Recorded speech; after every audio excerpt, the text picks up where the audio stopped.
A gente lembrando que o segundo simpósio de urologia, de tumores urológicos que a gente está fazendo, a gente optou por uma jornada, avaliar a jornada do paciente desde o diagnóstico até o tratamento sistêmico, né? E aqui a gente, em próstata, a gente vai fazer a coisa um pouco diferente, né? Por quê?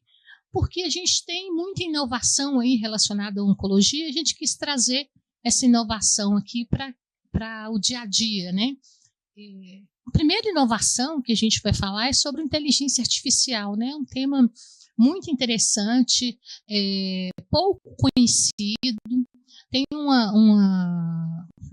foi feita uma avaliação pelo CFM recentemente e mais de 70% dos colegas médicos desconhecem o tema inteligência artificial e, na realidade, não só desconhece, como também não quer conhecer. E a gente tem conversado muito sobre isso e falado que se quem não quer conhecer vai ficar desconhecido, porque é um tema que já está no dia a dia e que a gente precisa entender o que é para que a gente possa ter conhecimento aonde que a gente vai colocar no dia a dia do médico, né? Hoje a gente vai falar especificamente da parte de uro-oncologia e aí eu queria convidar o meu colega, o Dr. Leandro Ramos, que é coordenador da oncologia aqui do IPSENG. Leandro é médico, diretor clínico do grupo Oncomed Horizonte, e ele está na coordenação aqui do simpósio de uro-oncologia. Leandro, é um desafio para você falar sobre inteligência artificial, mas eu sei que eu coloquei você nessa roubada, mas que você vai sair muito bem. Obrigado, Nara. Realmente é um desafio, né? A gente discutir um pouquinho sobre inteligência artificial, sobre IA, vamos chamar assim. Hoje todo mundo está enxergando, né? Tudo quanto é lugar que você abre lá, o Instagram, internet, IA para médico, IA para business, IA para tudo. Mas eu ficava incomodado com isso, que eu achava que era, assim, estava muito distante, né? Quem tinha IA era só grandes grupos de tecnologia que nos forneciam esses dados.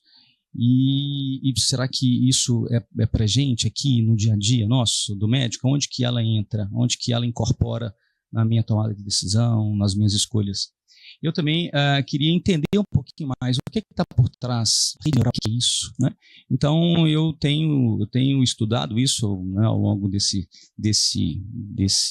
meses, e para apresentar aqui para vocês, e também alguns projetos que a Nova Anel tem e eu ainda temos com relação à inteligência artificial. Então, vamos ver se eu consigo mostrar aqui para vocês ficar um pouquinho mais familiarizado com esse termo.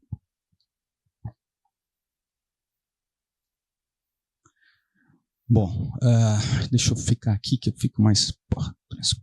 Então, assim, inteligência, conceito de inteligência, né? Inteligência artificial. O que é inteligência? O Homo sapiens, desde o nome, a gente é um homem inteligente, né?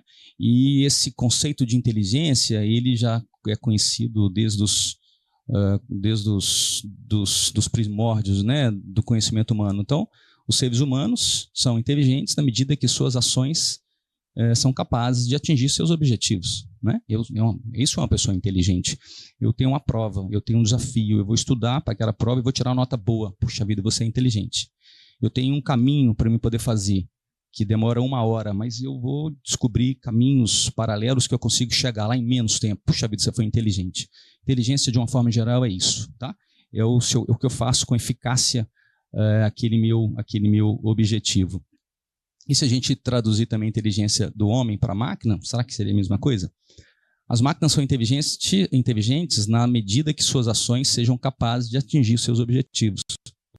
Ok, em caso eu tenho aquele robozinho de aspirador de pó. Ele é super inteligente, ele foi programado para fazer aquilo. Ele consegue fazer a ação dele, aspirar o pó de forma eficaz, desviando dos móveis, e faz isso muito bem. Ele não encosta nenhum móvel porque ele reconhece aonde pode ir e aonde pode não ir. Isso é inteligência de máquina, né? Nesse início. Então, aqui a gente tinha mais ou menos isso aqui. As máquinas são inteligentes As máquinas são, tá errado aqui, as máquinas são inteligentes. Na verdade, as máquinas não tinham objetivos próprios e nós lhe dávamos os objetivos para atingir, que é esse caso, né? Eu que determino, você vai fazer isso, tá?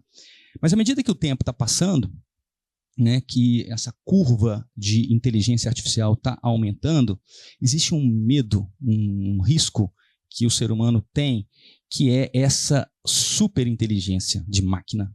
E se isso acontecer, e isso está acontecendo, a gente está atingindo um platô de máquinas superinteligentes, isso pode, em algum momento a gente vê isso em alguns filmes, né, de ficção científica, isso pode destruir a raça humana. Ok, isso é uma perspectiva. Então, me dá medo, né, isso aqui, se as máquinas são inteligentes à medida que elas atingem os seus objetivos e não os nossos.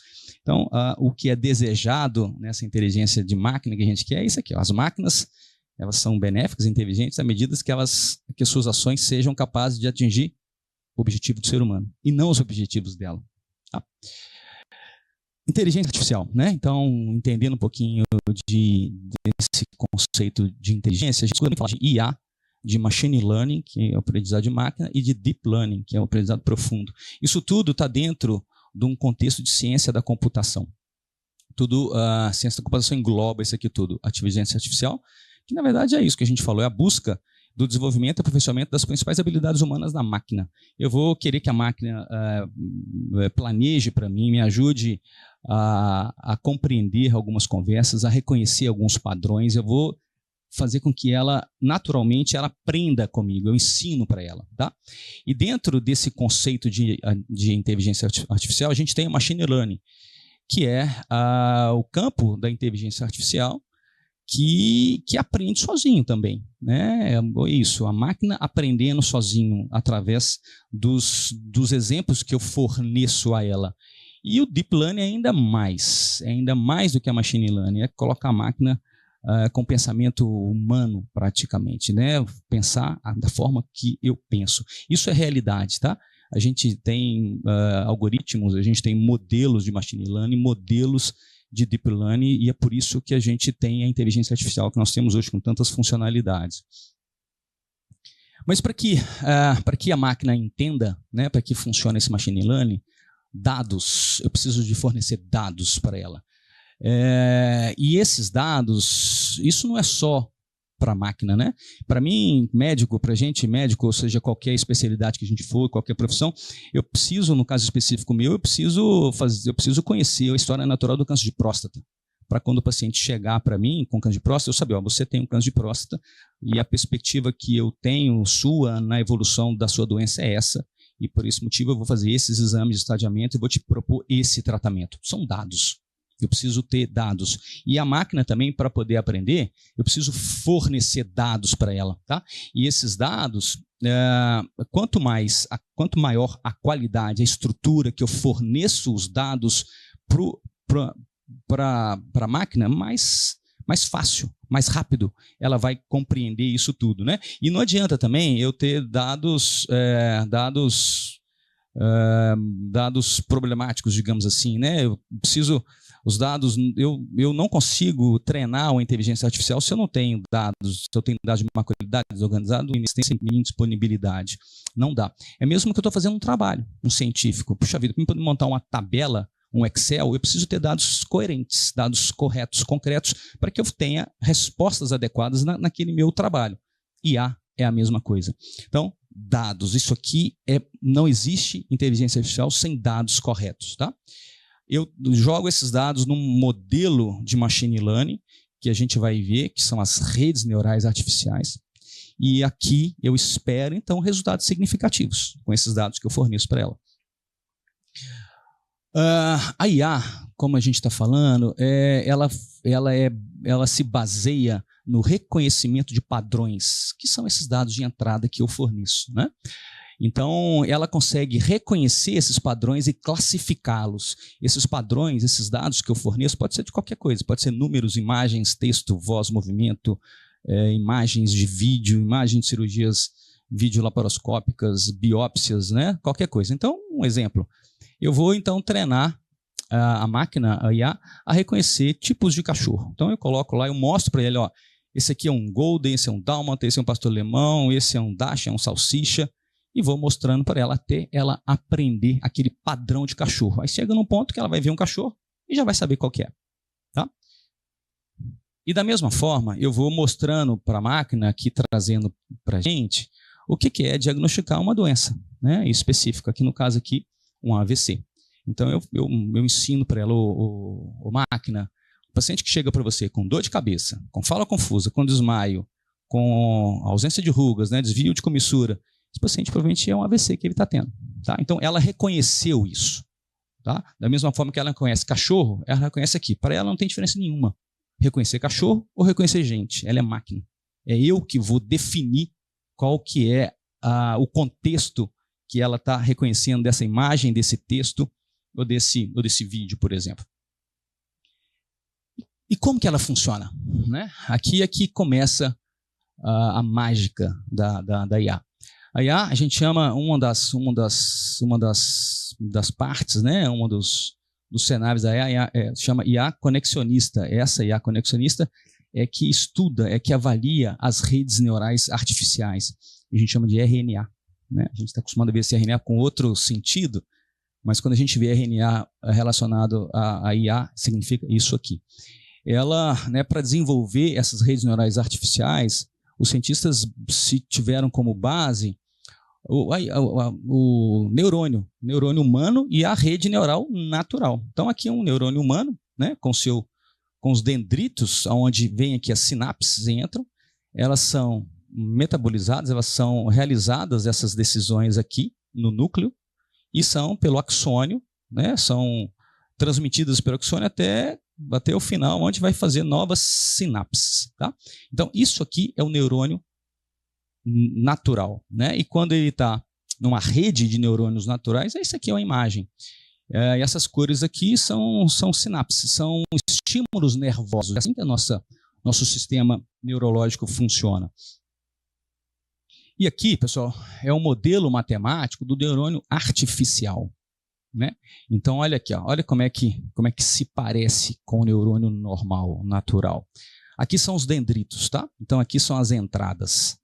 Aí eu forneço as informações nessa parte das entradas, elas vêm aqui para o núcleo e aqui a saída.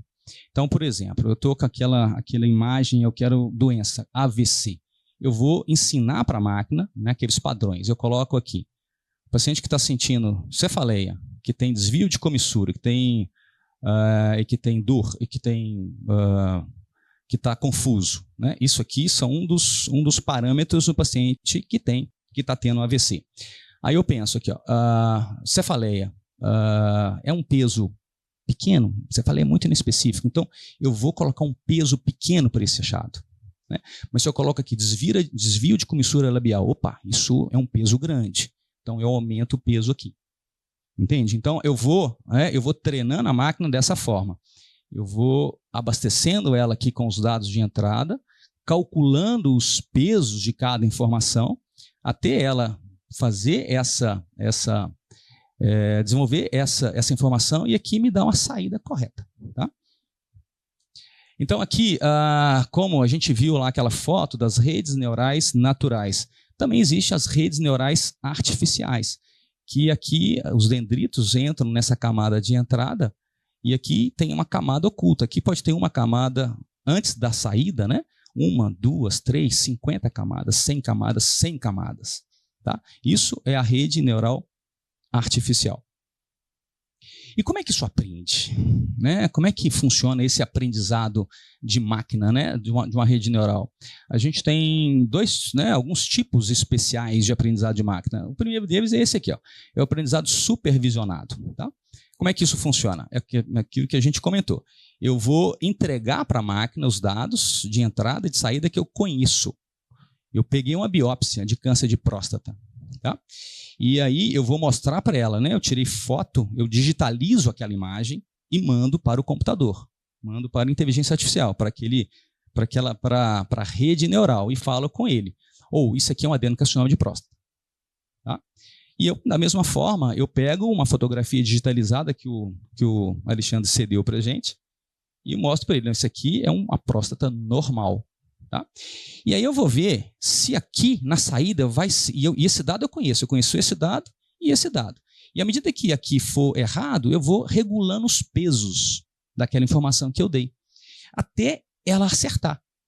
Opa, então agora essa rede neural ela aprendeu a diferenciar o que é um adenocarcinoma do que é um tecido normal. Tá? Então eu vou ensinando a ela. Isso a gente chama de aprendizado supervisionado. Outra forma de aprendizado é o não supervisionado, né? É aquelas redes neurais que são treinadas sem os dados sabidos, conhecidos de entrada. Tá? Então, por exemplo, antes de chegar aqui nessa biópsia, um exemplo importante dessas redes, desse aprendizado não supervisionado é foto. Imagina que na minha fototeca aqui do celular, eu tenho foto minha, da minha esposa, dos meus filhos, por exemplo. E eu mostro para o celular que aquele sou eu, aquele é a Lívia, aqueles são as meninas, as minhas filhas. E aí ele reconhece os meus padrões e vai achar no banco de dados todos aonde que o Leandro está. Né? Então, é isso. Eu ensinei para ele um padrão, mas eu não sei a saída. Ele que vai me ajudar, ele que vai reconhecer aonde que eu estou naquelas fotos todas que eu preciso te fazer um álbum para mim específico de uma pessoa específica que eu quero. Então, isso é o aprendizado não supervisionado. Ou seja, eu coloco uma biópsia que a máquina, eu também não sei o que é, e ele já treinado, agora não é mais o estudante, agora é a professora, e ele vai me dar o diagnóstico de câncer ou não. Tá? Então, isso é o aprendizado não supervisionado. E aqui, para mim, como a gente está conversando, né, as aplicações disso, elas são gigantes, infinitas. Né? A gente pode tirar aqui, por exemplo, reconhecimento de imagem, anatomia patológica. Né? Isso pode ajudar demais. Né? O Alexandre está aqui, mas ele é um patologista no meio de tanta gente. Né? E patologista hoje está uma especialidade rara. Rara, cada vez menos patologista e cada vez mais pacientes, cada vez mais biópsias são feitas. Né? Como é que ele vai dar conta disso tudo? Né? Então, isso é uma alternativa. A gente mostra para a máquina, digitalizando essas imagens da anatomia patológica, e ela vai pegar aquelas 100 biópsias e vai falar, doutor, olha aqui, essas 20 aqui são mais importantes. Essas 80 aqui, elas não precisa focar nelas com muita ênfase, não. Olha essas 20. Né? Então, isso pode ser feito na anatomia patológica, na radiologia também é a mesma coisa. Né? E também pode ir além disso, ela pode definir aqui no câncer de próstata, por exemplo, o que é o Gleason. Na radiologia, além de definir que é um nódulo suspeito, qual é a evidência dessa suspeição com relação ao PIRARDS. Então, definir maior precisão diagnóstica, reduzindo erros humanos e grandes volumes de análise, né, que ela pode nos ajudar. E agora, recentemente, pessoal, a gente teve esse ganho aqui, que foi o processamento de linguagem natural, que foi quando as redes neurais aprenderam a pensar como a gente, a falar como a gente, a interagir com a gente, como se fosse um ser humano. Acho que todo mundo aqui já teve alguma experiência com o ChatGPT, né, com alguma coisa similar, o Gemini, por exemplo. Quando você faz uma pergunta, seja oral, verbal ou seja escrita, cara, é automático. Ele já te responde de forma objetiva, simples e muito extensa, se for a depender da sua resposta. Isso tudo porque a máquina aprendeu isso através de algumas tecnologias, alguns algoritmos, né, arquitetura transformer, que a gente chama. Ele aprendeu a linguagem natural. Isso foi uma revolução, porque isso trouxe o ChatGPT, trouxe o Gemini para a nossa mão aqui, né, no celular. Isso eu posso, por exemplo, prontuários médicos, análises retrospectivas de prontuário é muito chato, muito difícil. Né? Quando a gente tem aqueles textos grandes que a gente descreve, eu posso pedir para ele, reconheça um padrão, reconheça esse termo aqui, eu quero olhar paciente de tantos anos que tem câncer de próstata, Gleason 6. Busca para mim nesses prontuários eletrônicos de toda essa instituição. Ele vai e acha, né? Naqueles textos desconexos que existem. Assistentes virtuais, relatórios, me ajuda a fazer relatório, né? Pesquisa científica, análise, então, ou seja, essa forma de processamento de linguagem natural trouxe a inteligência artificial para perto de mim, e não muito distante, igual eu pensava que era só grandes grupos que poderiam dispor dela. Então, aqui, exemplificando, né, o câncer, diagnóstico de câncer, a gente pode utilizar interpretando exames, identificação de tumores, seja na biópsia, seja na imagem. Algoritmos também que eu defino e ensino à máquina que aquele paciente com aquelas características ele tem uma chance maior ou menor de vir a recidivar e portanto, ela me ajuda a calcular o fator de risco e definir melhor tratamento. Planejamento de tratamento, monitoramento do paciente. Hoje, com essas tecnologias vestíveis, né? Todo mundo hoje tem um smart ring, um smartwatch. Então, isso tudo é dados, pessoal. Tudo é dados. Isso tudo está indo para esse big data. E, de alguma forma, a tecnologia que existe está sendo estudada, esses milhares de dados que agora mesmo a gente está sendo filmado, né? E esse dado de filme, isso vai para a rede também. Então, vai conhecendo cada vez mais quem que nós somos, como é que a gente age e trabalha. Isso, de uma forma otimista, vai nos ajudar demais, né? A identificar doenças precocemente, a definir tratamentos mais eficazes também. Então, só para a gente contextualizar, né, tá cheio de estudo científico em revistas tradicionais usando inteligência artificial. Aqui foi um estudo sueco que ele fez isso que a gente está comentando. Ele pegou um banco de dados para poder treinar o modelo, né, no deep learning, para poder fazer diagnóstico de câncer de próstata. Então, ele digitalizou as imagens e aqui eu coloquei só alguns parâmetros, mas tem vários, tem Gleason, tem idade, tem localização, tem nascimento, tem tratamento, tem tudo que ele colocou, que ele usou. Mas o foco desse estudo foi ensinar a máquina o que é câncer de próstata, adenocarcinoma e o que é tecido normal. E foi avaliado isso aqui na curva de AUC, que significa quanto mais próximo do 1 é o resultado, mais verdade é esse dado. Mais próximo do 0, aquele dado é errado. E a gente viu que a especificidade e a sensibilidade aqui, está bem pertinho do 1, 9,97, 0,97, 0,98, ou seja, esse modelo conseguiu, de forma bem fidedigna, identificar o que é tecido normal e o que é adenocarcinoma de próstata. Bom, então, aí, como a gente estava conversando, veio a inteligência artificial mais perto de nós, né? Do nosso dia a dia, através da IA generativa. É um termo também que a gente tem escutado muito isso, que nada mais é do que o desenvolvimento desses algoritmos avançados, né? E que cria conteúdo original. Quando você pede para o ChatGPT, você bola lá para ele, eu quero que você me mostre um casal com 2 filhos, da idade é essa, caminhando no parque, com um dia ensolarado. Ele vai e cria de forma original, de uma forma autoral aquela imagem. Por quê? Por que ela consegue fazer isso? Porque ela é treinada, que é o chat. O que significa GPT? Generative Pre-trained Transformers. É isso aqui.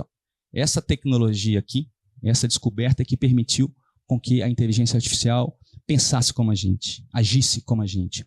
Então, por exemplo, ela consegue entender, não dentro de uma frase, não apenas palavras, mas ela consegue entender o contexto da frase. Quando eu falo assim, hoje eu não vou sair porque está, ela já coloca chovendo. Por quê? É assim que eu penso. Né? Então, ela aprendeu. E dessa forma, ela permitiu, né, toda a evolução aqui do ChatGPT ao longo dos anos. Hoje a gente, desde o ano passado, a gente tem o ChatGPT 4, que é uma ferramenta paga, diferente do ChatGPT 3.5. É uma ferramenta paga e que me dá uma precisão grande. Não vou falar bem grande, não. Precisão grande das respostas. Porque mesmo com toda essa tecnologia, a última palavra tem que ser minha. Né? Quando eu faço alguma pergunta para ele, eu tenho que validar. Não posso deixar só por conta dele também, não. É isso. Então, o ChatGPT conversa com a gente de forma... E de qualquer outra dessas relatórios clínicos do ChatGPT. Eu estou com um paciente aqui, normalmente quando eu faço essa pergunta para ele, eu não coloco o nome, né? Paciente X, tal idade, câncer de próstata, estou precisando pedir um PET PSMA. E o convênio está me negando. Me ajuda a fazer esse relatório com esses dados aqui. Ele, no minuto, me dá um PET e o Pedro vai lá e faz o PET PSMA para ele. Ou solicitação de procedimentos também, ou relatório de alta, seja lá o que for. Me ajuda muito em pesquisas científicas. Pessoal, se eu tenho, o ChatGPT, ele não tem acesso, ele tem acesso às informações públicas. Ele não tem acesso à informação privada. Então, por exemplo, eu quero um artigo lá que saiu agora, New England. Ele não vai achar aquilo. Aquilo está fechado, mas ele vai achar os comentários que os experts fizeram sobre aquele estudo. Né? Então, você pega lá, isso é aberto. Então, ele vai reconhecer aquele estudo através dos comentários. Né? Isso facilita demais o nosso estudo e o próprio paciente também pode perguntar, como se fosse paciente para ele, o que seria interessante fazer agora nesse pós-operatório, nessa pós-quimioterapia. Finalizando, só para a gente contextualizar. Isso aqui eu fiz preparando a aula, né? O chat GPT-4. Eu perguntei para ele, olá, GPT, haja como se fosse um oncologista especializado em câncer urológico. Você tem que falar isso, porque senão ele pode agir como um paciente. Ele pode te dar uma resposta como uma criança de 10 anos. É você que pergunta. Só que aqui eu queria que ele fosse um oncologista especializado em câncer urológico. Estou estudando um carcinoma urotelial de bexiga metastático, um caso clínico, que o paciente apresentou uma boa resposta ao tratamento de primeira linha com esquema de cisplatina e gemcitabina. Gostaria que você me ajudasse a definir pela indicação ou não do imunoterápico avelumab. Foi o que a gente discutiu aqui, né? O estudo do avelumab de manutenção. Aí ele descreve. No carcinoma urotelial de bexiga metastático, avelumab tem uma indicação bem estabelecida como manutenção após resposta ou estabilidade com a quimioterapia de primeira linha. Foi o que a gente conversou. Baseado em platina, cisplatina ou carboplatina. Esse papel foi bem definido no estado Javelin Bladder 100. Demonstrou um aumento de sobrevida global estatisticamente significativo. E aqui ele pergunta, aqui ele continua. Aqui está o raciocínio clínico. Aí ele vai descrevendo. Benefícios da manutenção e conclui. Entende? Então, isso, para mim, por exemplo, eu não sei procedimento cirúrgico. Eu quero perguntar para ele determinados procedimentos cirúrgicos. Me ajuda com isso. Ele vai e descreve. Tá? Vocês também, puxa vida, o que é isso que a doutora Nara falou ali, tem aqueles remédios que eu não estou entendendo. O Leandro falou desse cavalo de Troia, desse EV. Como é que é isso? Pergunta para ele que ele descreve para você dessa forma, como se fosse uma pessoa experiente conversando. Mas antes da gente terminar, nós que somos especialistas, a gente consegue avaliar o ChatGPT. Ele erra. Ele erra. Tá? Muitas vezes a gente chama de alucinação. Né? Ele erra. Ele coloca, pessoal, algum termo de forma bem assim, confiante, que quem não é especialista acha que aquilo é verdade. E não é verdade. Não sei. Ainda isso é uma falha que ainda está sendo tentadas, né, resolver. Então, é por isso que a gente sempre comenta, a última palavra é nossa. O médico é que tem que ser, isso aqui é bom, isso ajuda, isso é uma ferramenta de apoio à decisão técnica, isso não é a última palavra. Tá? Mas veio para ficar. Né? Então, último slide, é isso aí, ó. A gente fica sempre preocupado.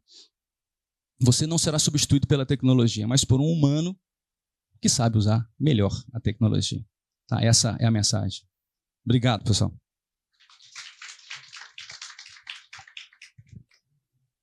Obrigada, Leandro.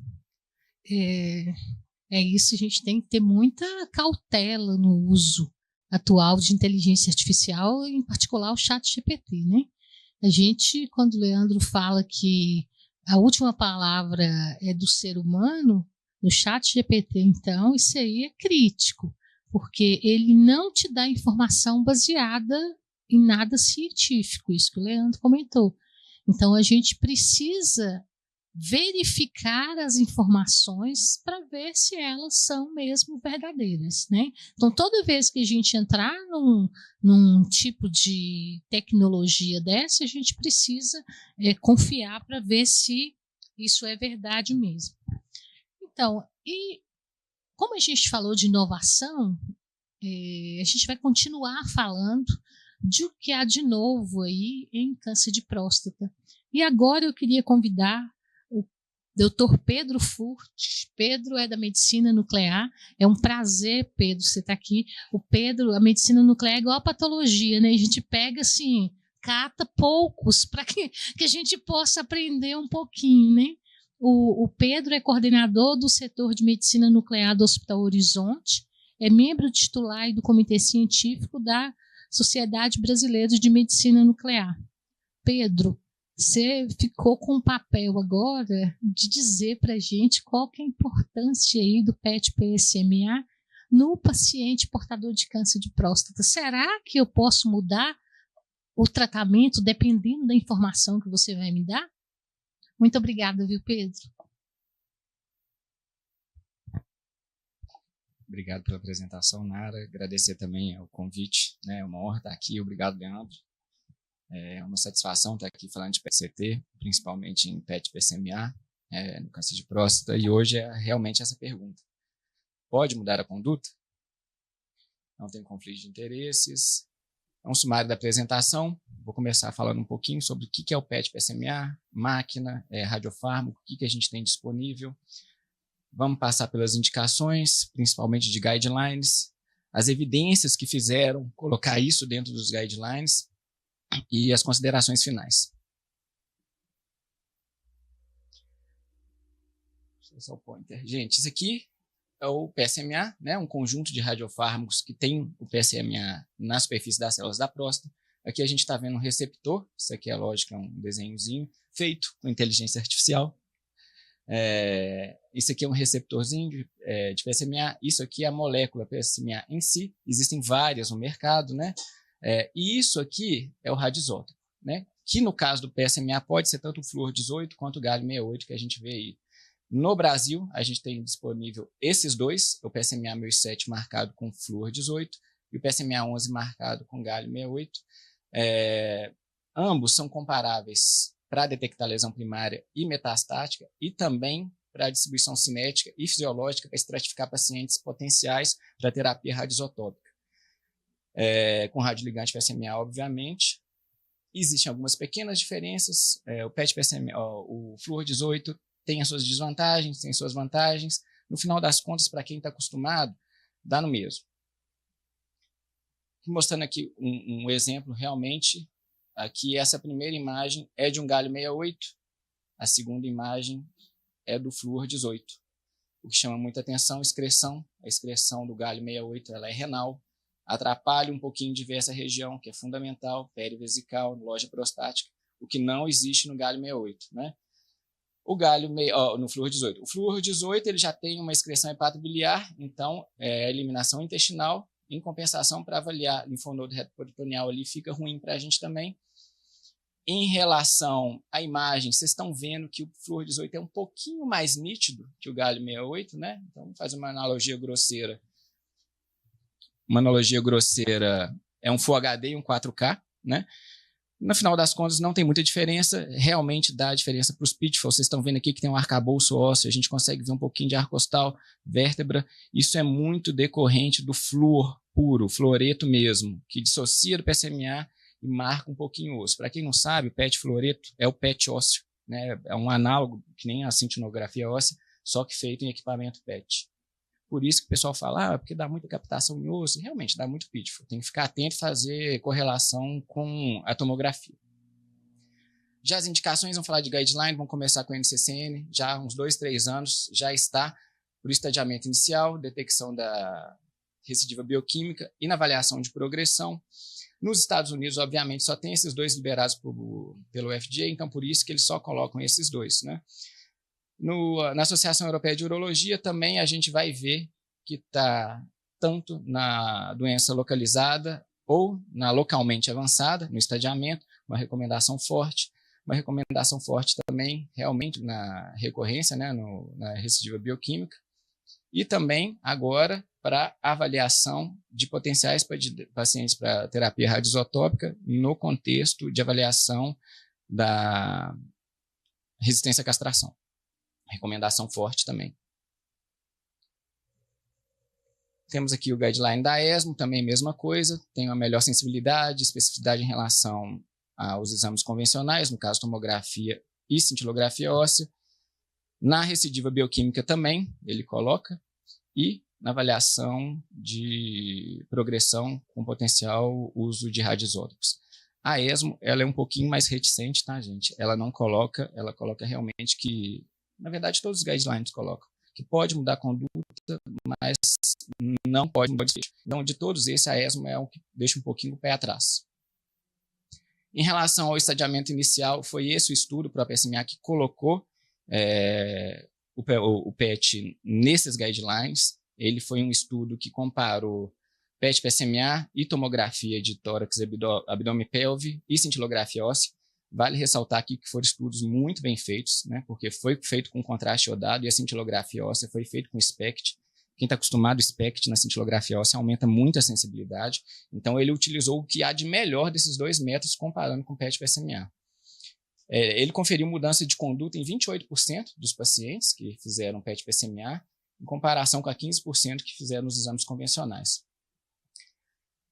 Desses pacientes, 14% foram direcionados a um tratamento curativo para paliativo, 7% tiveram mudança na técnica da radioterapia e 7% na técnica cirúrgica.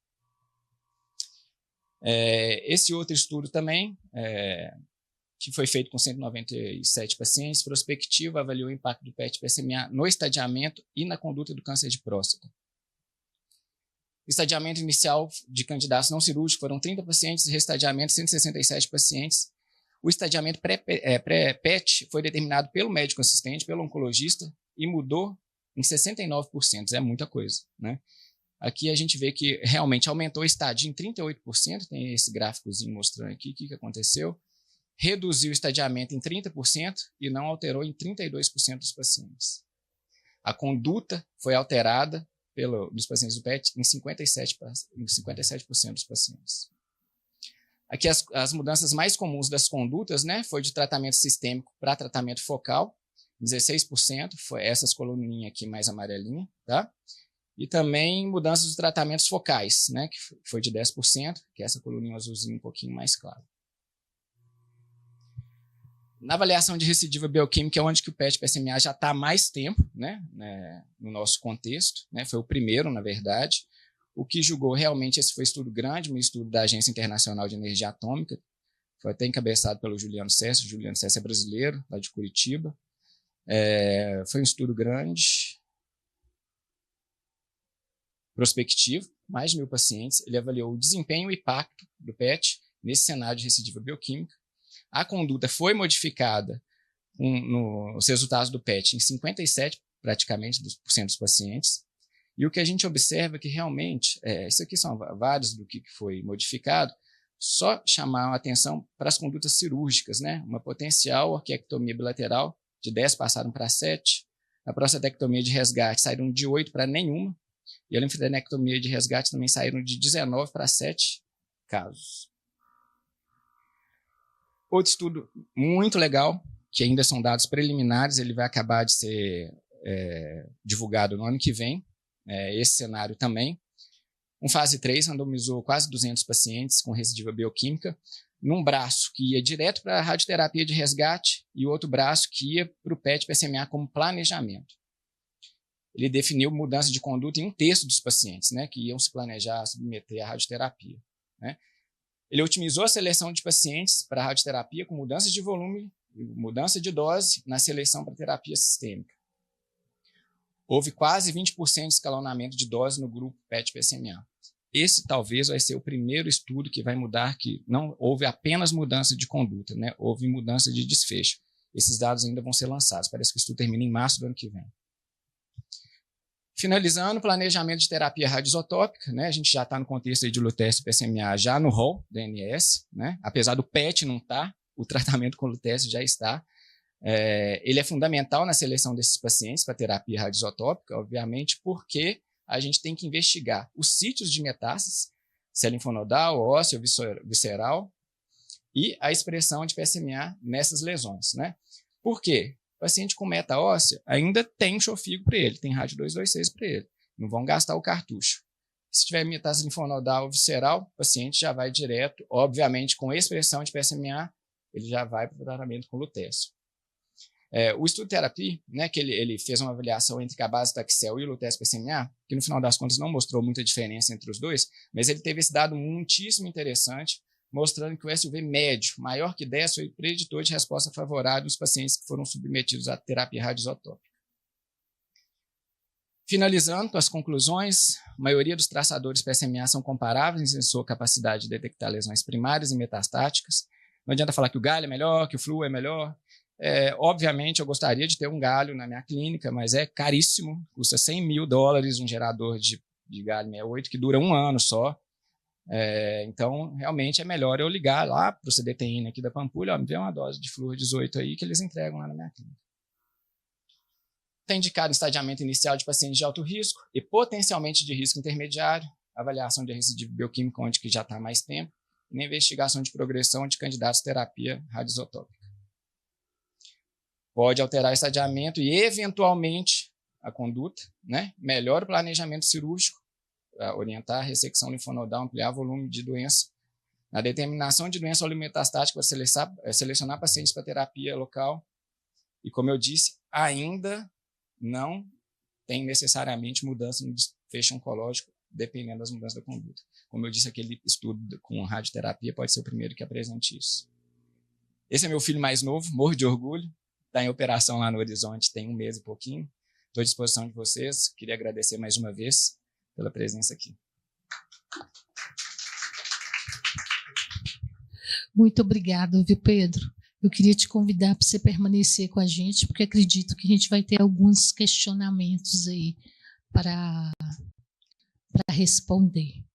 Bom, a gente falou de inovação, né? A gente falou de inteligência artificial, a gente comentou sobre medicina nuclear, mas a gente volta para a realidade para entender que o câncer de próstata é uma doença de idoso.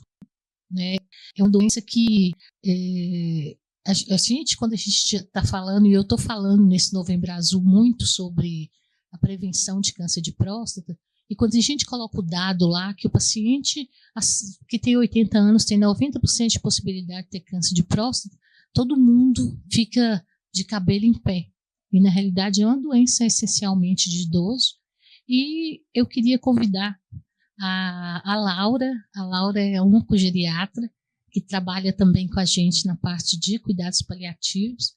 Eu queria convidar a Laura para falar sobre o olhar da oncogeriatria nesses pacientes portadores de câncer de próstata, que tem aumentado bastante o diagnóstico, e a gente tem de mão dadas, né, Laura, agora mais do que nunca, para conseguir acompanhar e dar o melhor tratamento para os pacientes nessa faixa etária. Laura, muito obrigada por você estar aqui. Obrigada, Nara, Leandro, pelo convite. Bom,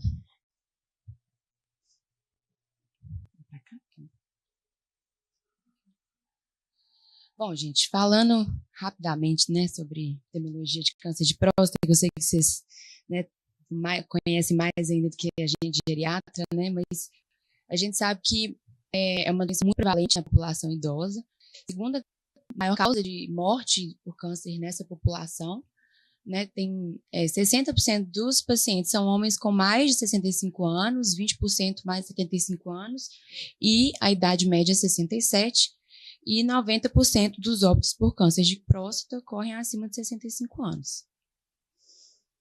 E o que é diferente no idoso, né? O que a gente tem que ficar mais atento, os maiores detalhes, né? Primeiro que os ensaios clínicos não representam tanto essa população, principalmente os muito idosos, né? Os mais de 75 anos também.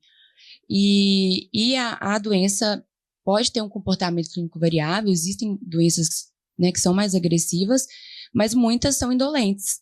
E nessas indolentes a gente tem que pensar muito, né? A gente tem que considerar os efeitos adversos de todas as terapias que a gente tem disponível hoje em dia, porque os nossos pacientes têm outras doenças que também aumentam a mortalidade, morbidade, que às vezes tem um risco maior para ele do que o próprio câncer de próstata, e a gente não pode fazer um tratamento que vai fazer mais mal do que o próprio câncer. Por isso que a gente tem que fazer uma abordagem personalizada. E antes de eu falar assim, né, do câncer de próstata em si, o que a gente faz? né, o que o geriatra, né, com um aprofundamento em oncogeriatria faz, de uma forma geral, né? A oncogeriatria estuda o paciente idoso com câncer de uma forma mais individualizada. A gente, né, inicialmente lá atrás, né, isso, na verdade, qualquer geriatra faz parte da nossa avaliação, rastreamento de cânceres quando indicado, né, determinada expectativa de vida de cada paciente. E a gente faz uma avaliação completa de todos esses domínios, que a gente chama de avaliação geriátrica ampla. Então, a gente olha a funcionalidade, cognição, fragilidade, que é uma coisa que eu vou falar bastante aqui hoje, e outros aspectos, né? Suporte social, nutrição, polifarmácia, a gente usa muito o apoio da equipe multi também na nossa avaliação. E dentro do paciente idoso, a gente acompanha as comorbidades, o monitoramento do tratamento, dos efeitos colaterais, e a gente faz um plano de cuidados, né? A gente trata de forma proporcional, né, porque a gente tenta manter a qualidade de vida naquele idoso e os desejos e valores para ele à medida que essa doença avança. E o que é mais difícil para a gente hoje em dia, né, desafio para qualquer geriatra, é esse envelhecimento heterogêneo, né? Para a gente é muito diferente de idade cronológica de idade funcional.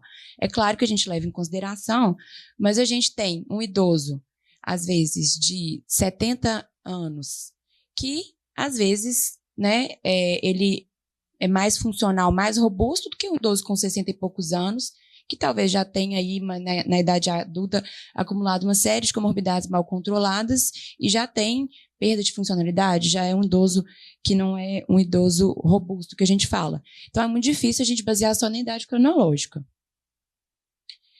E como que a gente faz para saber, né, o que é factível hoje em dia, né, todo paciente oncológico tem que ter um geriatra perto? Como que a gente faz isso, né? Existe essa escala G8, e eu até pus aqui o estudo da Teodora. A Teodora Carnax é uma geriatra especialista em oncogeriatria lá do ICESP, do Sírio, e ela fez uma adaptação dessa escala G8, incluindo atividades instrumentais de vida diária. Ela é um estudo de coorte retrospectivo, 3 anos de segmento, pegou 327 pacientes, e de tumor sólido hematológico, e fez um rastreamento. Isso foi feito, inclusive, com a equipe de enfermagem, foi quem aplicou esse teste. E o G8 positivo, na verdade, considera, eu vou mostrar para vocês, mas uma pontuação menor 14, tem uma associação com mortalidade, mesmo ajustando para fatores de risco e sítio do tumor. E o que não é uma escala tão longa de aplicar, né?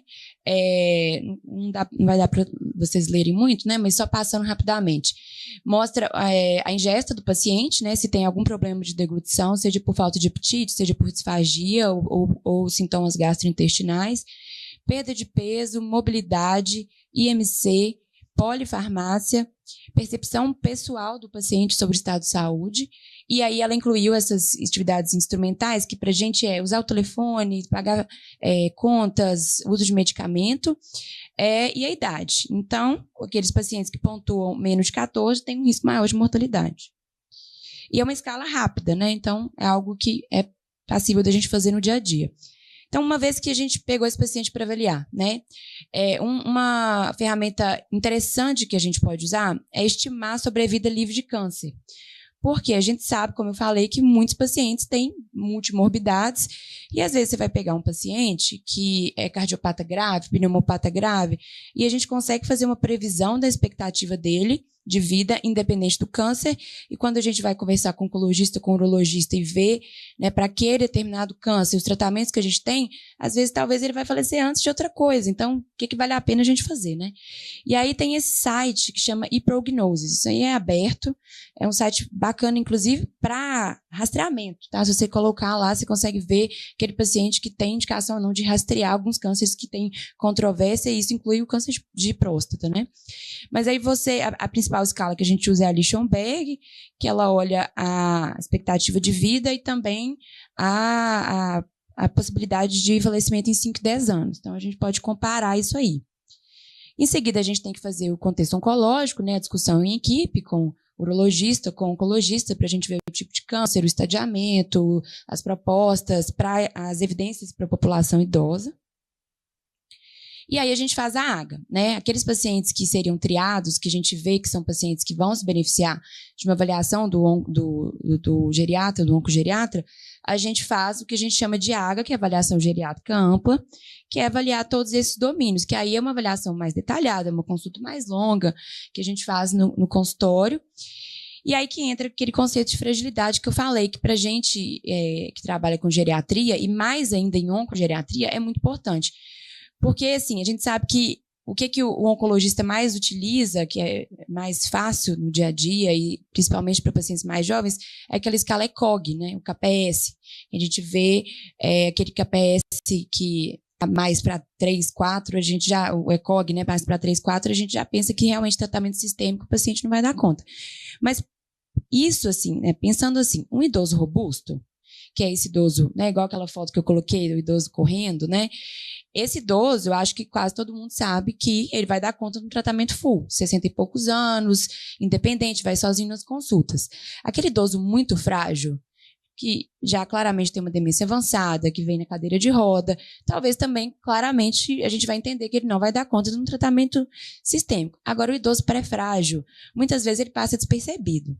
E esse paciente se beneficia de avaliação de um geriatra, porque a gente faz realmente escalas, aí essas escalas, né, não vou entrar em detalhe, mas são escalas que a gente faz mais, tem a Frail, principalmente, é uma escala mais rápida de fazer em consultório, para a gente ver sobre, aí a gente olha a deambulação, a resistência de conseguir subir uma escada, além da perda de peso e o tanto de comorbidade que ele tem. E aí, esse paciente, quando a gente identifica que ele é pré-frágil, talvez ele vai precisar de uma intervenção maior, uma adaptação melhor das medicações dele.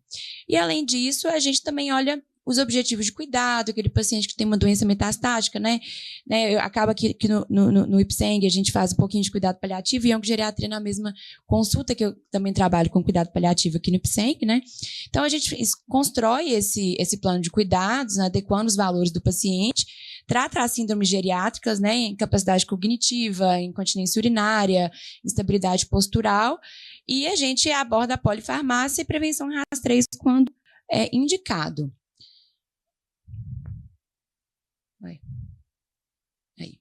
E aí, peraí. Outra parte que, principalmente os pacientes que são candidatos à quimioterapia, né, existe também uma escala de toxicidade, para a gente estimar o risco de toxicidade daquele paciente. Isso aí a gente faz junto com a oncologia, né? Porque a gente precisa de ter alguns dados, né? E o câncer geniturinário pontua 2. A gente precisa saber se vai fazer dose reduzida ou não, se é poli ou monoquimioterapia, além de outros parâmetros mais clínicos, né? Hemoglobina, clearance de creatinina, se tem hipoacusia ou não, quedas, se consegue tomar medicação sozinho, se tem dificuldade em caminhar um quarteirão e se teve dificuldade em fazer atividades sociais por causa de problemas de saúde ou emocionais nos últimos tempos. E a gente classifica em risco moderado, intermediário e alto. E aí, gente, assim, né, para resumir um pouquinho do que a gente faria, a gente faz esse rastreio, se tiver normal, né, o rastreio com essa escala G8 que eu coloquei, existem outras escalas, tá? Mas a G8 é a principal. E aí, aqueles pacientes que vão para a gente faz avaliação geriátrica ampla. Quando a gente identifica que tem áreas para a gente abordar, né, é importante a gente propor intervenções para o paciente, para a equipe como um todo, equipe multidisciplinar, físio, nutrição, muito importante, a gente melhora aquele paciente para ele aguentar o tratamento, seja cirúrgico, seja tratamento sistêmico. E aí a gente consegue fazer o que a gente chama de um tratamento centrado no paciente. E aí essa parte que a gente aborda mais, né, que a gente tem um tempo maior de consulta, até outras questões também, suporte social, a distância do paciente ao tratamento, né, aqui no IPSENG a gente tem pacientes do interior muito frequentemente, o custo do tratamento, então a gente tenta englobar tudo. E essa questão que eu fico falando da AGA, né, gente, a avaliação geriátrica ampla foi estudada e realmente o que foi visto nos estudos é que ela reduz o risco de toxicidade, aumenta a tolerância ao tratamento e melhora a qualidade de vida do paciente. Então, isso já foi estudado do benefício de fazer avaliação geriátrica ampla nesses pacientes. E aí o livro da Teodora, ela põe esse esquema que eu achei interessante, né? A gente faz esse acompanhamento. Como eu falei, esse idoso aqui, que é o que a gente considera robusto, né? Tem comorbidades controladas, é independente, para fazer um tratamento padrão, muitas vezes nem com redução de dose. O grupo terminal, né? Talvez um paciente que tem metástase e já multimorbidades, a gente vai fazer o tratamento paliativo. E a gente tem o pré-frágil e o frágil, que são aqueles que... O pré-frágil a gente vai fazer um tratamento padrão e intervir naquilo para fazer, para aguentar, e talvez o que já está começando a ser frágil, a gente vai ter que fazer uma adaptação. E agora, para falar, né, diretamente dos efeitos, do que a gente pode fazer para o tratamento do câncer de próstata, né? A gente sabe que a terapia de deprivação hormonal quase todos os nossos pacientes vão usar. Então, tem muitos efeitos colaterais frequentes, né? E entre eles, né, as ondas de calor, osteoporose, fadiga, e outros, né, até mais graves, aumento de risco cardiovascular, disfunção erétil.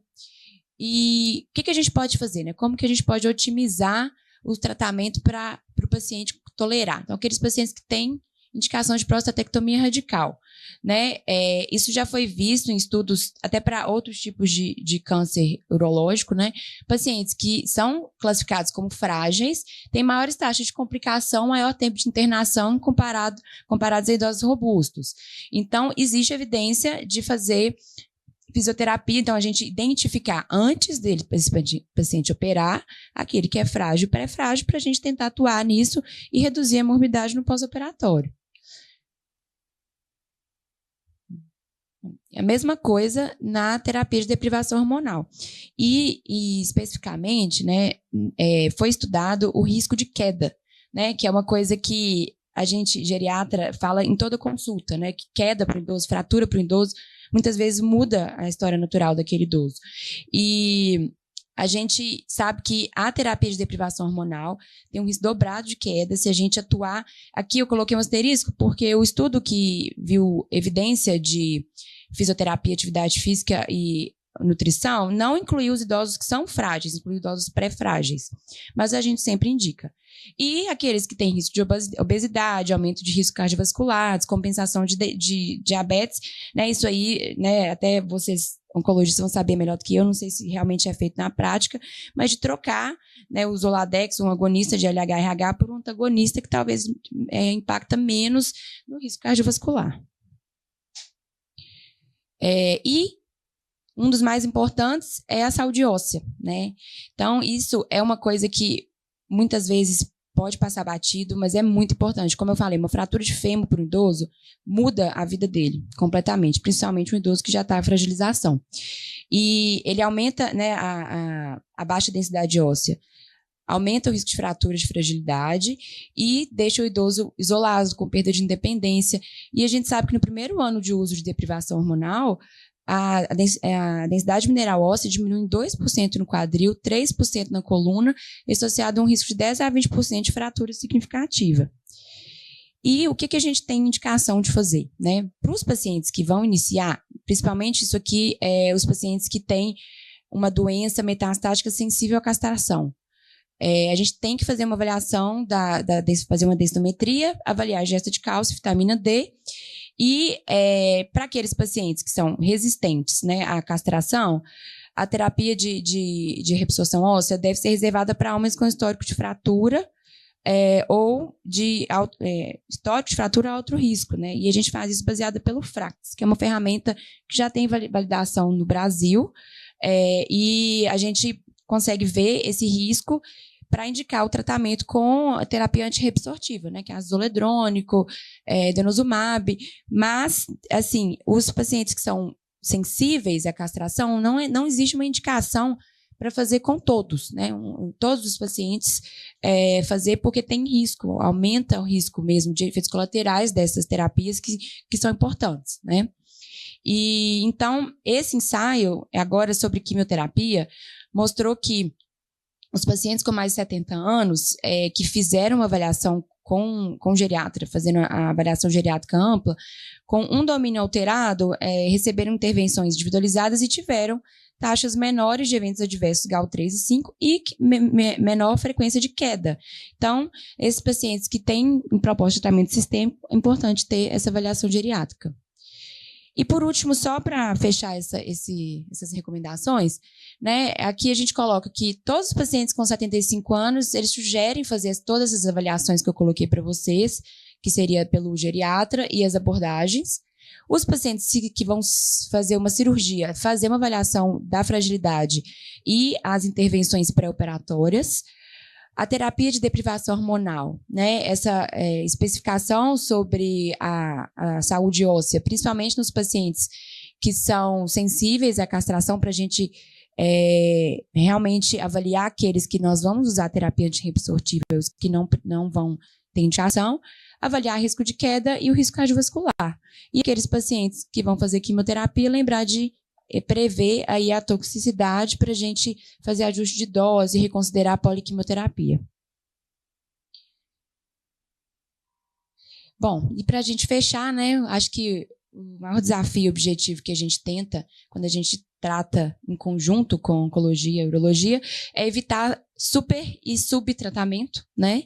A gente fazer realmente uma avaliação completa, além da idade cronológica, preservando os desejos do paciente. Lembrar de calcular os riscos de outras doenças, além do câncer de próstata.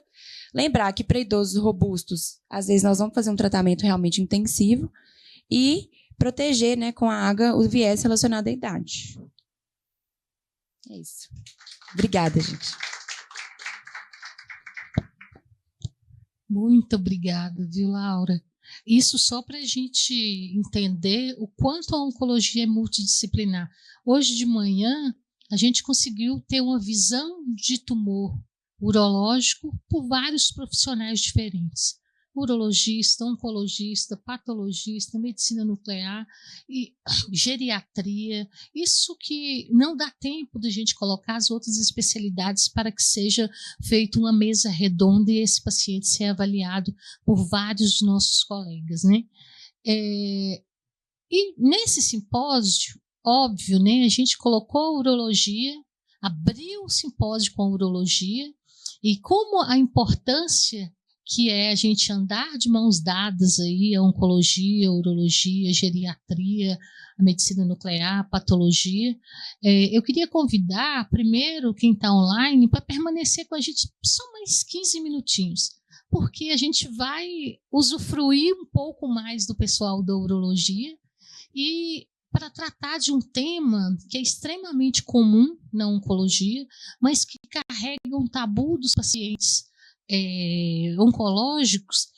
No tratamento, a gente já viu isso em mama e a gente vê isso também na prática em pacientes do sexo masculino que tratam tumores, seja câncer de próstata, seja câncer de pulmão, seja qualquer tumor, né? Que é a impotência, né? E eu queria convidar o Dr. Bernardo. O Bernardo é formado pela Faculdade de Ciências Médicas de Minas Gerais, fez residência de cirurgia geral no Instituto Mário Pena, é o R3 de urologia. O Bernardo está saindo aí do forno, né, Bernardo? Está próximo com o pé aí já para concluir o R3. E o Bernardo, eu quero que você me responda a pergunta assim, como é que você aborda os pacientes que têm impotência, os pacientes que têm câncer e paciente que trata com oncologia. Seja bem-vindo, muito obrigada. Muito obrigado, doutora Nara. Obrigado pela organização por terem me convidado também. Agora eu vou falar um pouquinho sobre o tratamento da disfunção erétil no paciente oncológico, né? Precisamente no paciente portador de câncer de próstata. Fazendo uma introdução rápida, né? Só falando que o câncer de próstata é o câncer não cutâneo no sexo masculino mais comum, e se você diagnosticar ele precocemente, o paciente tem uma sobrevida independente de 98% sendo tratado, né? Então, é um câncer que, assim, tem uma sobrevida muito boa, uma sobrevida ótima. Então, o nosso tratamento no paciente não pode focar apenas na cura oncológica, né? Também tem que focar na qualidade de vida do paciente enquanto ele passa por esse tratamento. E o tratamento do câncer de próstata, todas as modalidades dele, vai impactar diretamente na vida sexual desse paciente. Impactando na vida sexual do paciente, vai impactar também na saúde global dele. Aqui eu vou falar um pouquinho sobre a disfunção erétil, né, principalmente, que é a mais comum, né? Mas para ter uma ereção fisiológica, existem vários fatores que a gente tem que levar em consideração. Não apenas o biológico, tem fator neuronal, neurológico, hormonal, psicológico e vascular. Todos esses fatores trabalham em conjunto para ter uma ereção fisiológica, e nenhum fator é mais importante que o outro. Portanto, quando você tem algum problema nesses 4 fatores, vai ter a disfunção erétil. Sendo assim, a disfunção erétil ela é multifatorial, principalmente no câncer, no paciente portador oncológico. Sendo o fator biológico, o interpessoal, entre o relacionamento entre o paciente e a companheira ou companheiro, o psicológico do paciente, se ele está tratando alguma ansiedade, depressão, alguma coisa nesse sentido, principalmente muito comum, um paciente que acaba de receber uma notícia que ele está como portador de algum câncer, ele vai ter um grau de ansiedade em relação ao tratamento, expectativa de vida e tudo isso. Isso vai impactar diretamente nas relações sexuais dele também.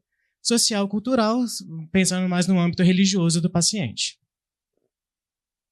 As tipos de disfunções sexuais que o paciente pode apresentar ao longo do tratamento. A disfunção erétil, né, que é a principal, que todo mundo reclama. A disfunção orgasmática, seja ela climactúria. O que é climactúria?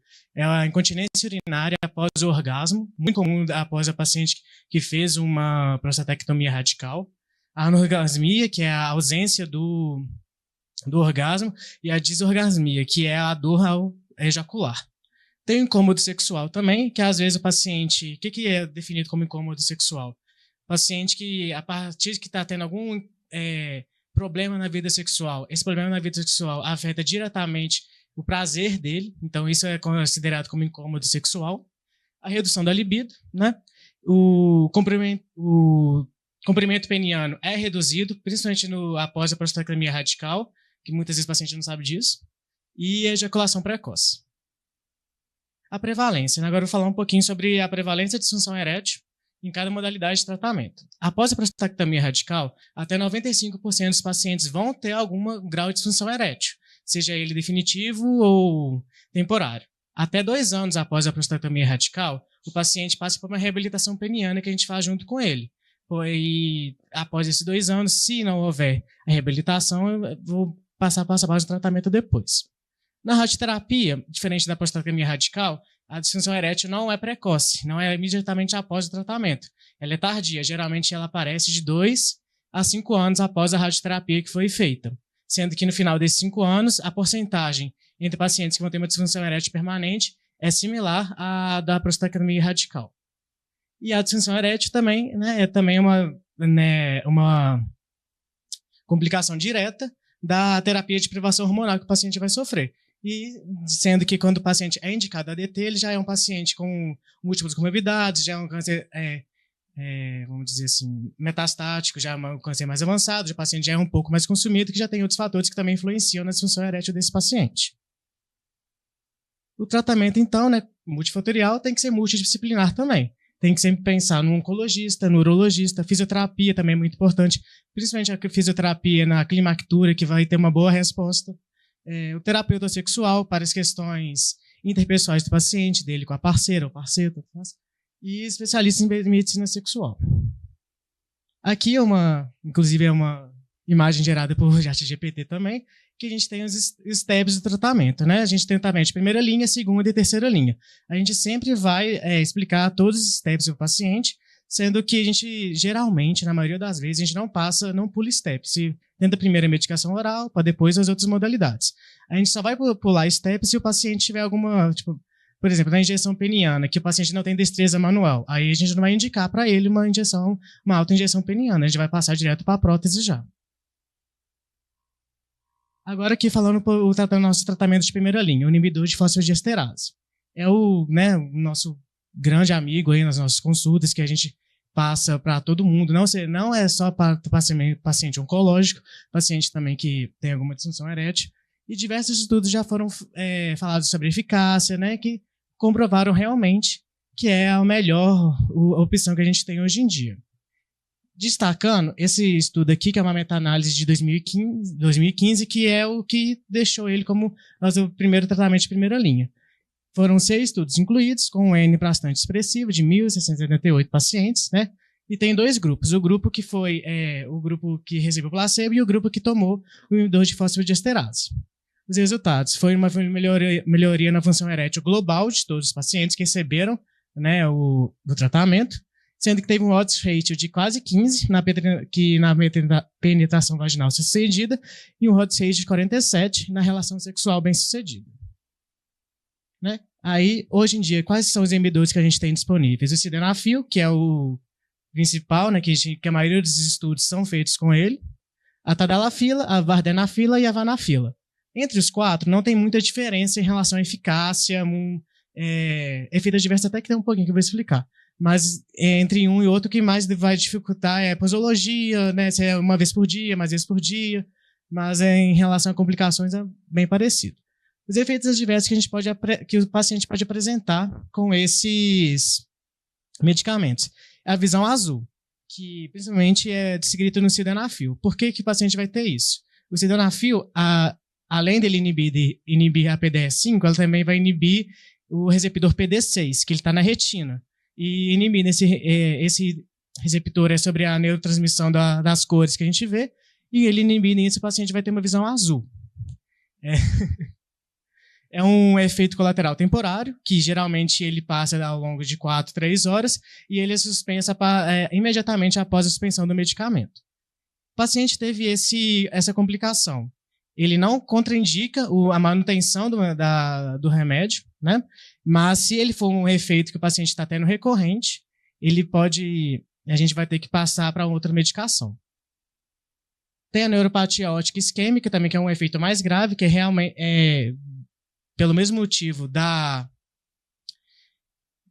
visão azul, né? Tem a perda auditiva, porque além, né, o inibidor de PD5 ele não tem, o receptor não está só no pênis, nos corpos cavernosos, ele está no nosso corpo inteiro. Então ele também vai alterar a vascularização do ouvido interno, podendo dar uma perda auditiva do paciente também. Lembrando mais uma vez que é temporária, suspender o medicamento, ele vai ter isso. E também não é uma contraindicação absoluta. Se o paciente teve uma perda auditiva uma vez, não quer dizer que você precisa mudar o medicamento. Tá bom? E ele é contraindicado em pacientes de uso diário ou esporádico de nitrato. Isso todo mundo sabe, né? Que é um vasodilatador, vai causar hipotensão grave, né? Podendo até morte súbita durante o coito ou pós o coito, né? E a dosagem, como é que a gente vai, né, definir a dosagem desse paciente? Tem a dosagem de demanda no paciente, vou ter alguma relação hoje. Aí ele toma 2 horas antes e tem a dosagem diária, né? Diversos estudos compararam sobre qual seria a melhor e qual seria a mais eficaz. Em relação à reabilitação peniana total, não tem nenhuma diferença entre uma e outra. O que a gente viu diferença foi na adesão ao tratamento mesmo. A dosagem diária é muito mais fácil, né? E o paciente às vezes prefere porque uma coisa que ele tiveram no estudo foi tira a espontaneidade do sexo, que é uma das coisas que todo mundo gosta, né? A espontaneidade do sexo. Se você não vai tomar, tem como prever. Às vezes você toma e às vezes não acontece nada. Então, se você tomar todo dia, você adere mais ao tratamento. E lembrando que a ereção não é espontânea, né? Você tomou, você vai ter ereção. Para ter ereção, eu falei, você precisa ter o estímulo, seja manual, visual, alguma coisa nesse sentido. Passando para o segundo step, é a terapia local, né? A terapia local, o que a gente tem? Não farmacológico. São os anéis oclusivos, os dispositivos de ereção a vácuo, né? E as injeções intracarbovenosas e os supositórios uretrais. Em relação aos dispositivos a vácuo e os anéis, vai acontecer a mesma coisa. São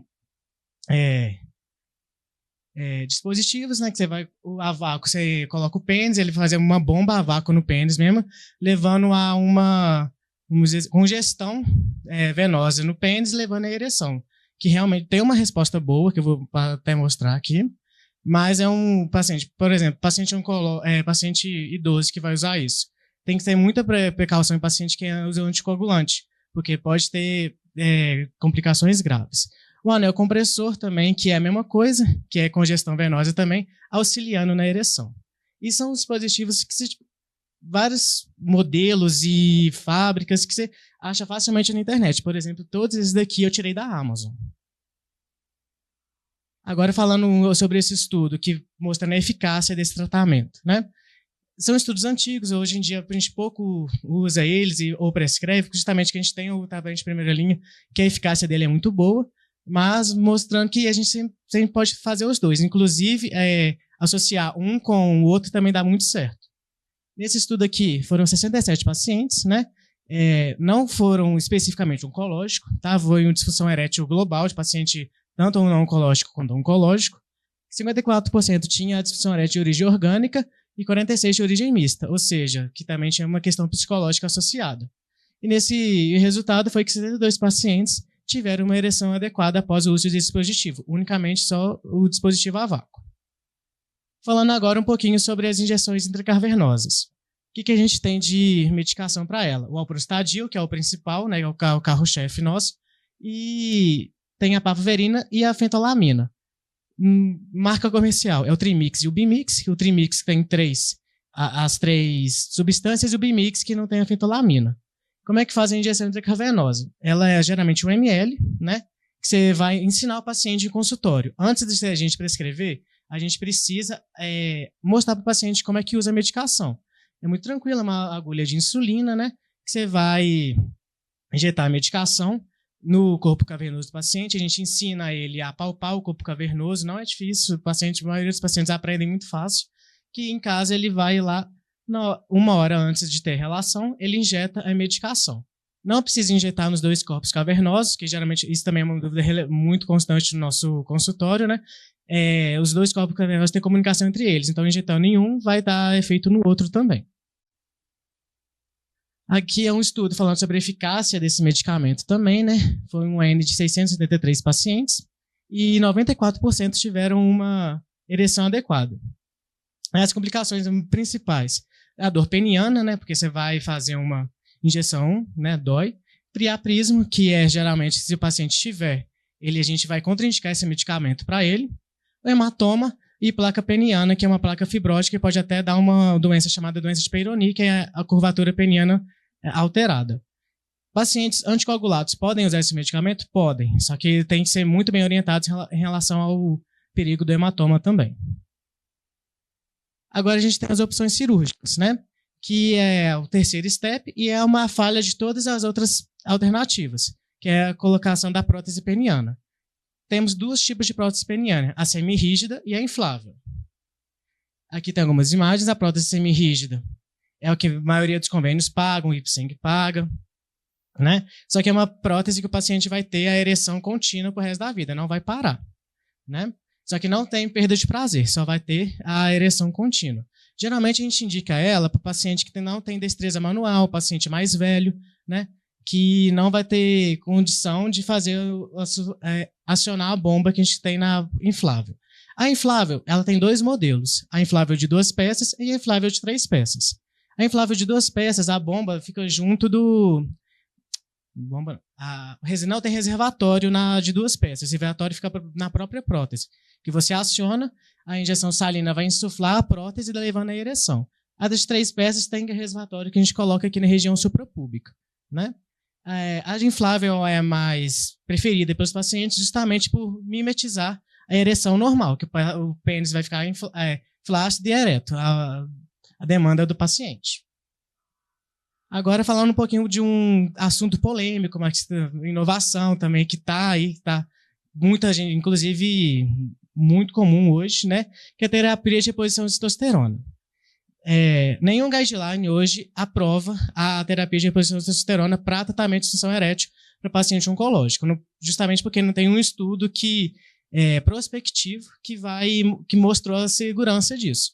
E tem diversos estudos que falam que não, né, que tem algum problema. Por exemplo, esse daqui de 1981, é antigo? Mas o que eles fizeram também foi bem controverso. Pegaram pacientes com adenocarcinoma de próstata metastático já e deram testosterona exógena para eles. Os pacientes que já eram metastáticos sintomáticos pioraram os sintomas. Os pacientes que eram metastáticos assintomáticos passaram a ter sintomas e os pacientes ou seja, teve uma progressão geral da doença no paciente que recebeu testosterona exógena, né? Porém, tem esse daqui, que é esse outro estudo aqui, que foi uma revisão, né? Que provou que os pacientes que trataram de câncer de próstata, né? Estão curados, PSA zerado, tratamento local apenas, metastático não incluiu. Eles são senhores senis e hipogonadais, eles tiveram benefício de fazer o tratamento de reposição de testosterona. Esse aqui é o mais recente que eu achei, né? Que é uma revisão também sistemática de 21 estudos, né? Que geralmente foi isso. O paciente que foi tratado localmente com câncer de próstata, sem sinal de recidiva, PSA zerado, e eles são hipogonadais sintomáticos. Não basta só ter a testosterona baixa, ele tem que ser sintomático também. Disfunção erétil, fadiga, anemia, tudo isso. Se você fez a reposição de testosterona nesse paciente, ele teve uma melhora da disfunção e da qualidade de vida global dele. Só lembrando que hoje em dia não há ensaios clínicos, né, randomizados prospectivos, todos os estudos que a gente tem são retrospectivos, então não tem ainda a segurança clara, mas o que é orientado? Um custo-benefício, conversar com o paciente no consultório e fazer uma decisão conjunta entre você, o paciente, o oncologista, para ver, né, fazer esse teste. E uma vez que você inicia a reposição de testosterona no paciente, você tem que voltar a acompanhar o PSA dele. E você vai tratar o acompanhamento do PSA dele como se ele tivesse acabado de operar. PSA de 2 em 2 meses, primeiro ano, 3 em 3 meses, 6 em 6 meses, depois anual. Enquanto você faz essa reposição de testosterona. E agora, para finalizar, né, tem a abordagem não farmacológica, né, que é a fisioterapia pélvica, é fraca, né, mas ela tem uma boa resultado para o paciente que está sofrendo de climactúria. Tem a meditação, que melhora, né? E tem as terapias experimentais, que ainda nenhuma dessas é aprovada para FDA, são todas experimentais ainda, ninguém faz, né? Que são as ondas de choque, que são ondas de choque de baixa intensidade, que promove uma neoangiogênese, mas ainda é experimental, não tem comprovado ainda. Terapias com células-tronco, que retira as células-tronco do tecido adiposo do próprio paciente e injeta no corpo cavernoso com a intenção de fazer essa neoangiogênese também. Oxigenação hiperbárica e o plasma rico em plaquetas, que é a mesma coisa. Você vai pegar o plasma do paciente, pegar a plaqueta, injetar no corpo cavernoso, que vai ter um fator de crescimento que vai promover a neoangiogênese também, promovendo a melhora dessa disfunção erétil. E tem esse fitoterápico, porque eu acho que provavelmente você já deve ter ouvido que tem muito paciente que chega lá. Esse fitoterápico ele é direto derivado de uma casca de árvore, que ele é um bloqueador alfa-adrenérgico e ele age sistemicamente. Ele não tem comprovação para disfunção erétil. Geralmente tem de farmácia aí, você vai ver que o paciente chega, tô tomando isso daqui que foi na farmácia e me passaram. Ele tem efeitos colaterais graves, né? E para a disfunção erétil está comprovado que ele não funciona. E a gente sempre tem que orientar o paciente, que não é incomum o paciente chegar com, falar assim, eu fui lá e comprei uma maca peruana, você vai ver né, o que tem, nada tá lá em Ombina. Então a gente sempre tem que orientar o paciente corretamente quanto a isso. Agora só a conclusão, né, que a disfunção erétil é uma disfunção erétil multifatorial, né? A gente sempre tem que conversar com o paciente em relação a isso, quais são as expectativas dele antes e depois do tratamento. Ele tem que ficar ciente que se ele tiver alguma disfunção erétil pós-tratamento, ele vai ter algum tipo de tratamento, que ele, se precisar, vai ter reabilitação e tudo mais. Essas são as minhas referências. Obrigado. Muito legal, Bernardo. Muito obrigada, viu? Como isso é importante, né? Se eu for perguntar a todos nós médicos que estamos aqui, tirando os urologistas, qual foi o dia que vocês tiveram uma aula assim, como a do Bernardo, para entender a relação e tratamento da disfunção erétil? Eu nunca tinha tido, Bernardo, muito obrigada, viu? E a gente precisa falar mais sobre esse assunto, né? É um assunto que é tabu. Para a mulher, hoje a gente conversa com mais liberdade, mas para os homens ainda é tabu. Eu queria antes de agradecer pela presença, assim, imensamente, sabe, todos que tiveram aqui contribuíram para que esse simpósio fosse realizado. A gente falar sobre câncer de próstata, a gente precisa de um evento só para câncer de próstata, porque é uma doença que tem uma dinâmica muito diferente de câncer de rim, câncer de bexiga, né? Eu vou, no dia 30, estar participando do simpósio, de um workshop só sobre câncer de próstata, que vai ser realizado no Instituto Horizonte. Então, eu queria convidar todos que tiverem a oportunidade de participar do workshop, é multidisciplinar, e com a participação da fisioterapia, participação da geriatria, dos moldes que a gente está fazendo aqui. Então, é dia 30 de novembro, de 8 às 12 horas. Eu queria convidar todos para participar também, para a gente falar um pouquinho mais sobre próstata, tá bom? Mas, para finalizar, eu queria convidar o Dr. Leandro para vir aqui na frente, para que ele possa encerrar o evento, né? Muito obrigada. Pessoal online, a gente vai fazer as perguntas à medida que, vai responder as perguntas à medida que a gente terminar e concluir aqui o simpósio. Tem uma pergunta aqui, até da fisioterapia, perguntando se a fisioterapia com a urologia, se existe essa integração de tratamento com pós-prostatectomia ou pós-cirurgia, se tem alguma interação com a fisioterapia para tratamento posterior. Alguém pode responder?